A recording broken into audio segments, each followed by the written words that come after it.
Curionomie, c'est le nom de la start-up de Caroline Plumegeot. Soutenue par les départements du Bas-Rhin et du Haut-Rhin, elle propose de visiter la région autrement. Des sorties sur mesure pour touristes ou alsaciens désireux de découvrir des artistes ou des artisans dans un cadre plus intime. On va s'écarter des circuits traditionnels de tourisme pour emmener les gens vers des activités plus originales, plus singulières. En fait, j'emmène mes curionautes dans des ateliers d'artistes ou d'artisans qui vont ouvrir leurs portes exclusivement pour eux.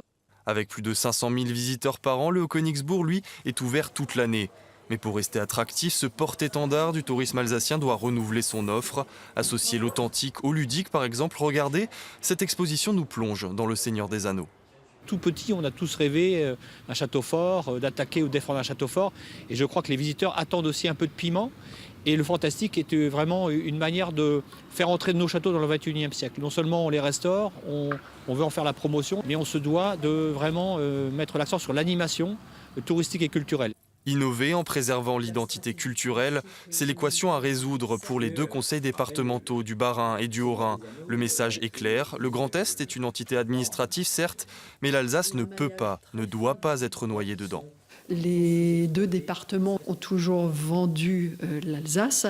L'Alsace est une marque touristique qui est connue et reconnue à travers le monde. Cette marque touristique Alsace doit non seulement rester, mais nous souhaitons également la développer.